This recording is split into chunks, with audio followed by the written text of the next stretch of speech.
Eduardo Mendes, segunda parte, vi o Pai, o Filho e o Espírito Santo, e ele me falou, que milhares de profetas do tempo do fim estão chegando. Amado irmão, eu estava trabalhando para Deus na cidade do Cabo, mas estava muito desanimado.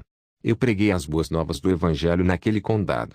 No entanto, a resposta do povo foi que Deus não existe e ele não responde às pessoas, mas permanece em silêncio. Dizem que Deus não fala. Amado irmão, naqueles dias eu estava em dúvida e lutando. Minha vida estava passando por provações e tribulações. Muitas vezes, depois de entregar a mensagem de Deus, as pessoas me diziam que eu era um falso profeta, um mentiroso. Quando um profeta de Deus se levanta para repreender uma cidade ou uma comunidade que é má, as pessoas não hesitarão em chamá-la de mentiroso, louco e falso profeta. Eles vão te chamar de blasfemo. Glória ao Cordeiro de Deus, meu amado irmão, pois Deus permitiu que eu passasse por esse processo de rejeição. Hoje, amado irmão, vou testemunhar para a glória do Cordeiro de Deus. Amado irmão, naqueles dias de provações, desânimo e rejeição, eu morava em um pequeno apartamento. Eu realmente me pergunto quantos estão dispostos a ouvir essas palavras. São testemunhos que você não quer ouvir. Compartilhe uma das revelações que Deus me deu. Eu estava passando pelos piores processos que alguém pode ter em seu ministério. Estava sendo perseguido em meu caráter e em meus valores. Eu estava sendo perseguido de forma violenta. Com o tempo, as pessoas começaram a se opor ao meu ministério. Eles começaram a atacar minha vida e começaram a atacar minha personalidade. Eles começaram a sair da minha igreja. Eles me traíram. Não havia ninguém para me apoiar. Como é difícil quando você está trabalhando em um ministério que Deus lhe deu e ninguém o apoia. Ninguém me apoiou naquela época, naqueles anos. Lembro que cansei da aliança que tinha com Deus. Eu não queria mais a igreja. Lembro que queria renunciar e queria parar a obra de Deus.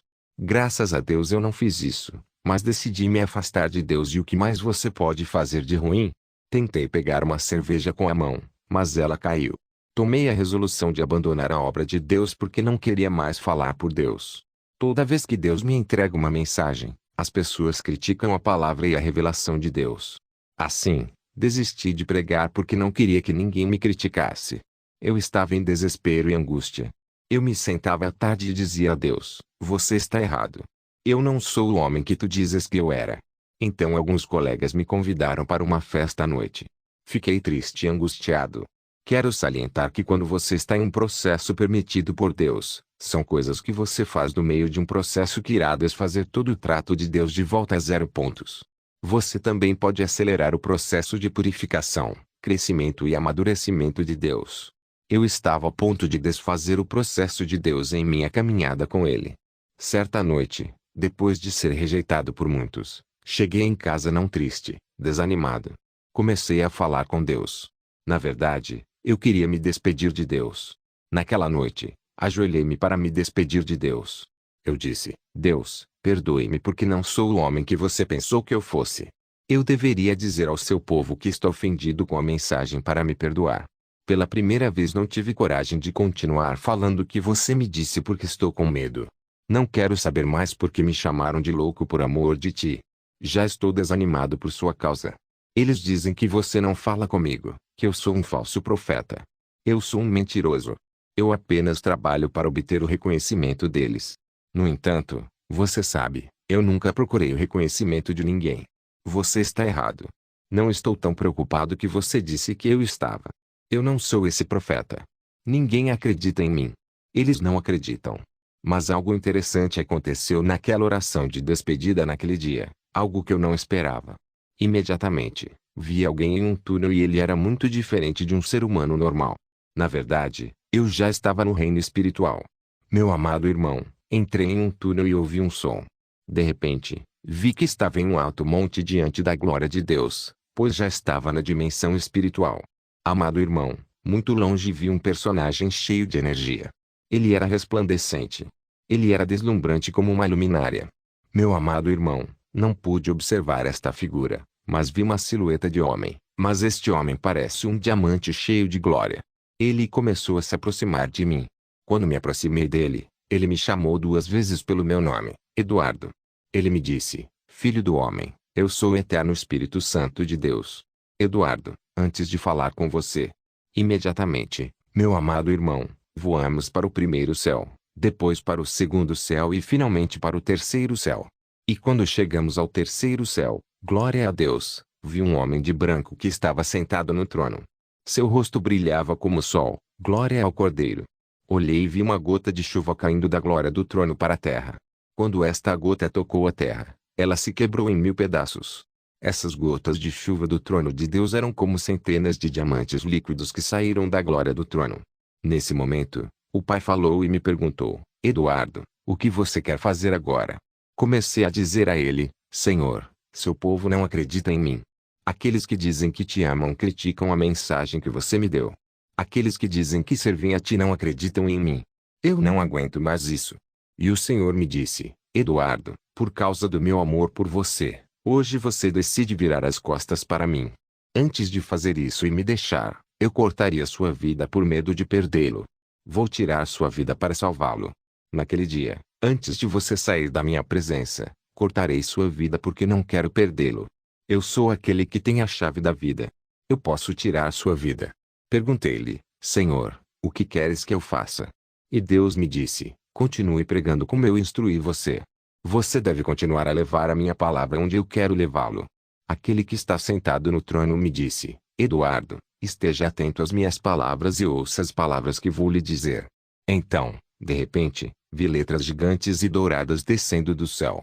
Quando olhei para baixo, amado irmão, comecei a ler estas cartas. Essas cartas eram na verdade de Mateus 24. Versículos 13. Estando ele assentado no Monte das Oliveiras, aproximaram-se dele os seus discípulos em particular, dizendo: Dize-nos, quando serão essas coisas? E qual será o sinal da tua vinda e do fim do mundo? 4. E Jesus, respondendo, disse-lhes: Acautelai-vos, que ninguém vos engane. 5. Porque muitos virão em meu nome, dizendo: Eu sou o Cristo, e enganará a muitos. O Senhor disse: Esses mestres saíram da boca do inferno e estão seduzindo a muitos. Versículo 6. E ouvireis falar de guerras e rumores de guerras, vede, não vos perturbeis, porque é necessário que todas estas coisas aconteçam, mas ainda não é o fim. 7. Porque se levantará nação contra nação, e reino contra reino, e haverá fomes, e pestes, e terremotos, em vários lugares. 8. Tudo isso é o princípio das dores.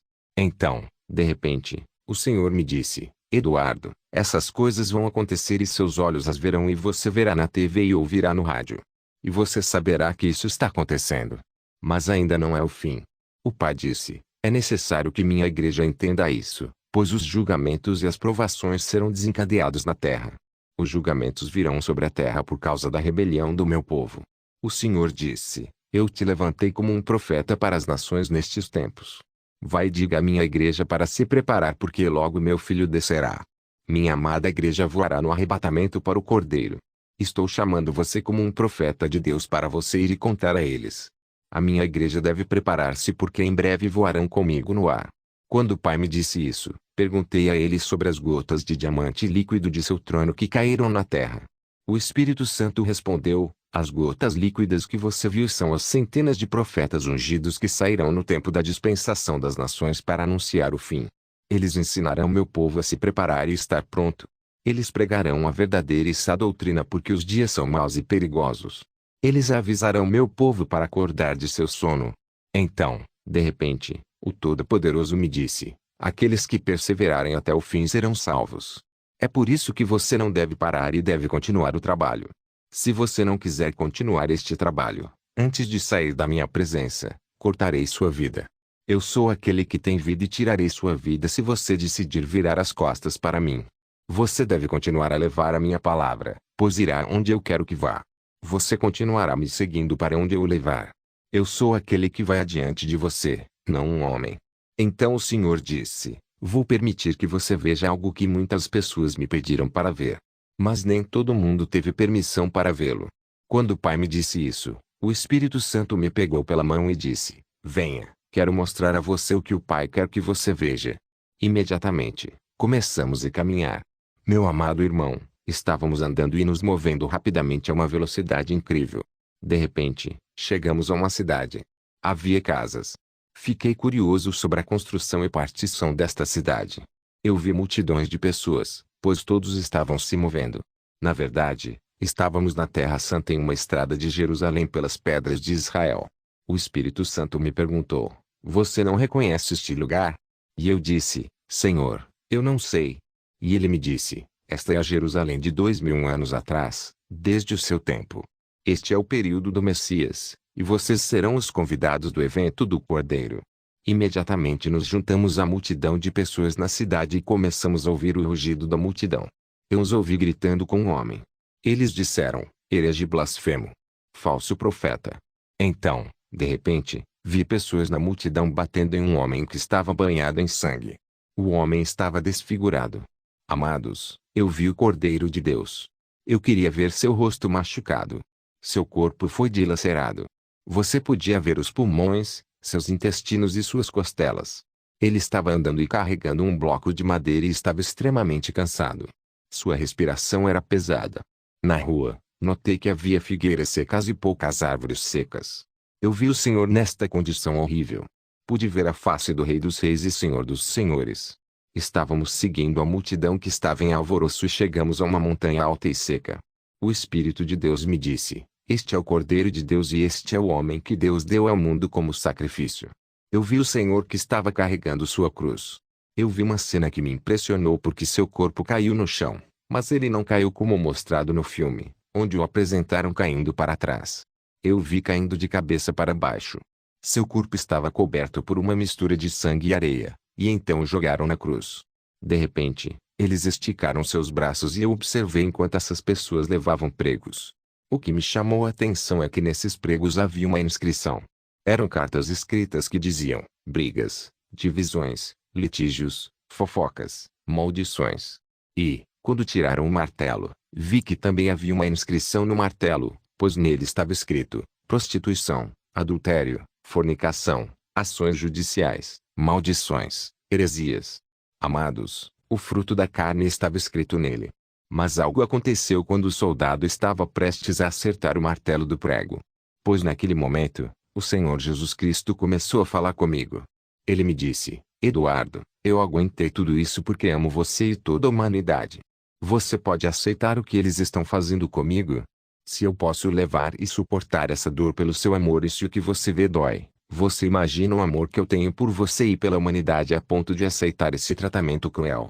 Se eu puder aceitar esse tratamento por amor à humanidade, Eduardo, você não aceitaria e suportaria a rejeição, crítica e difamação por mim? Se você me ama, Eduardo, deve suportar e aceitar críticas, rejeições e calúnias. Amado irmão, a Igreja de Cristo deve suportar o opróbrio e a crítica do mundo. Temos que seguir em frente e nunca relaxar, apesar da calúnia, ódio e rejeição, pois o Senhor suportou o pior na cruz. O Senhor Jesus me disse, como um profeta levantado para as nações: você deve suportar a rejeição, a mágoa e a dor por nossa leve aflição, que é apenas por um momento, trabalhando para nós um peso eterno e de muito maior comparação. Glória! Eu não queria continuar assistindo à crucificação do Senhor. Finalmente, eu vi na cruz dizendo: meu Pai, por que você me abandonou? Então o Espírito do Senhor me disse: Eduardo, é preciso ser forte nesses dias perigosos, pois dias difíceis virão. Muitas pessoas se levantarão em meu nome dizendo: eu sou o Cristo, e muitos meus abandonarão sua fé. Eduardo, é necessário que você vá e diga ao meu povo para não acreditar em todo espírito imundo e diga-lhes que se preparem porque em breve virei para levá-los. Comecei a ver como um pergaminho e li a passagem de Mateus 24, 9 a 13. Então vos entregarão para serem afligidos e vos matarão, e sereis odiados de todas as nações por causa do meu nome. 10 E então muitos se escandalizarão, e trairão uns aos outros, e se odiarão uns aos outros. 11 E surgirão muitos falsos profetas, e enganarão a muitos. 12 Por se multiplicar a iniquidade, o amor de muitos esfriará. 13 Mas aquele que perseverar até o fim, esse será salvo. O Espírito de Deus disse: Eduardo, muitos dizem que esta passagem é para incrédulos, mas esta passagem está falando sobre meu povo trair e odiar um ao outro, pois meu povo não tem mais amor um pelo outro. Meu povo realmente não gosta mais de estar na igreja. Eles não querem a minha presença como antes. Diga ao meu povo que os chamei para serem salvos e não para serem condenados. O Espírito estava em lágrimas e ele me disse: é necessário que você continue a anunciar a vinda do Filho do Homem e não pare. O Espírito de Deus falou comigo sobre os pregadores e mestres do fim dos tempos que serão a geração de João Batista. Esta é a geração de homens violentos que o Senhor arrebatará. Eles se levantarão para anunciar a vinda do Messias e preparar a igreja para o arrebatamento, como está escrito no profeta Isaías: Eis que enviarei à tua frente o meu mensageiro, que preparará o teu caminho. Uma voz que clama no deserto: preparai o caminho para o Senhor, endireitai as suas veredas. Isaías 43. E então nos movemos em alta velocidade e o Espírito de Deus me disse: vou revelar a você o arrebatamento da igreja. De repente, saímos da era de Jesus Cristo e voltamos para o tempo atual. Eu vi uma multidão de pessoas participando de uma campanha evangélica. Imediatamente ouvi o som da trombeta e vi uma trombeta que estava sendo tocada fortemente nas nuvens. Eu não podia ver o rosto daquele que tocava a trombeta, mas a Bíblia diz: porque o mesmo Senhor descerá do céu com grande ordem, com voz de arcanjo, com a trombeta de Deus, e os mortos em Cristo será o primeiro a ressuscitar. 1 Tessalonicenses 4,16. De repente, vi bolhas gigantes que começaram a cair do céu. Nesse momento vi um menino e várias pessoas nessa reunião evangélica. Eles estavam nas bolhas que desceram do céu e foram instantaneamente mudados. As roupas que esses homens e mulheres usavam foram transformadas em um branco brilhante. No entanto, a maioria das pessoas nesta reunião não mudou. Somente aqueles que andavam em santidade, aqueles que mantinham sua fé no amor. Eles não ousaram manchar suas roupas brancas. Eles voarão com o Messias para o céu. Apenas 10 pessoas foram tiradas desta igreja naquela cruzada. Eu estava assistindo essas bolhas do céu. Quem estava pronto acabou dentro dessas bolhas.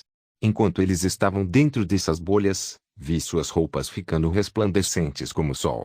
Eu não via mais seus sapatos, pois usavam sandálias douradas. A cor de suas peles brilhantes era como ouro. Eu vi centenas e centenas ao redor que estavam subindo na nuvem. Suas roupas brancas brilhavam. Então eu vi o Senhor no ar. Em seu ombro havia um cinto no qual estava escrito Rei dos Reis, o Alfa e o Ômega, o princípio e o fim. E o Espírito Santo me disse: quero que você veja as mulheres que serão arrebatadas. Vi que essas mulheres se mantiveram em santidade e obedeceram. E o Espírito Santo me disse: mulheres que não pintam o rosto, e mulheres que são obedientes, submissas, mulheres que amam a Deus e não as delícias do mundo, e homens piedosos cheios de santidade e misericórdia que não poderiam ser contaminados como o mundo, mas temem a Deus são arrebatados. Subiram porque a verdade os fascinou. Então o Espírito de Deus me disse: observe a razão pela qual homens e mulheres foram deixados para trás. E comecei a ver mulheres que usam cabelo artificial. Eles puxaram o cabelo para removê-lo. Eles clamaram ao Senhor porque foram deixados para trás. Eles reclamaram com o Senhor dizendo: nós te servimos, mas tu nos deixaste para trás. O Senhor respondeu-lhes: vocês queriam viver como querem e nunca obedeceram a minha palavra. E então eu vi os evangelistas que ficaram para trás enquanto estavam na plataforma pregando a Cristo. O Senhor disse: eles eram apenas pontes para que outros fossem salvos, mas viveram da maneira que queriam. Nesta reunião, eles eram 3 líderes que ficaram para trás. Aproximei-me deles e perguntei-lhes por que permaneceram na terra. Eles me disseram: não fizemos o que o Senhor queria na igreja. Deus estava nos dizendo para fazer outra coisa. Mas tínhamos outra coisa em mente. Pensávamos que tínhamos feito as coisas corretamente. Pensávamos que tudo ia ficar bem. Mas hoje estamos sofrendo as consequências. O Espírito me disse: muitos pastores vão ficar por causa da modernidade e do liberalismo. A hora está próxima, o tempo se foi. Diga ao meu povo para se preparar. Olhe para o meu povo que vive em santidade. A minha verdadeira igreja não ama as delícias do mundo. Eles só amam a verdade e amam a Deus. Eles não estão atrás dos bens deste mundo, mas das coisas eternas. O Espírito de Deus me disse: quero que você sofra aí o que os outros ensinam, não pregue. Eu quero que você ensine que esses professores removem a pregação do arrependimento nas igrejas. Eles tiraram a verdadeira doutrina e o evangelho da conversão e transformação, e o substituíram pela pregação da prosperidade cheia de falsidades onde as mentes dos homens estão focadas no dinheiro. O Espírito do Senhor disse: não coloque os olhos no dinheiro porque aqui está a raiz de todos os males. Aquele atrás do dinheiro vai cair. Você não pode servir a 2 mestres. Ou você odiará um e amará outro, ou será devotado a um e desprezará o outro. Você não pode servir a Deus e ao dinheiro, riquezas e coisas carnais. Portanto, já que vocês ressuscitaram com Cristo, lutem pelas coisas do alto, onde Cristo está sentado à direita de Deus. Coloque sua mente nas coisas do alto, não nas coisas terrenas. Pois você morreu e sua vida agora está escondida com Cristo em Deus. O Eterno estará com você onde quer que você vá e o Eterno lhe dará a bênção. A igreja vive uma situação precária. O Senhor está conosco como um gigante poderoso. Mas não é o caso da igreja que é amiga do mundo, amando as delícias do mundo, amando os prazeres do mundo, quando o Senhor os chama a seguir a graça de Deus. Finalmente, o Espírito Santo me disse: você ouviu as palavras do Pai. Você ouviu as palavras do Filho e ouviu as minhas palavras. Que ninguém se confunda, porque no lugar onde se adora verdadeiramente a Deus, também se adora o Pai, o Filho e o Espírito.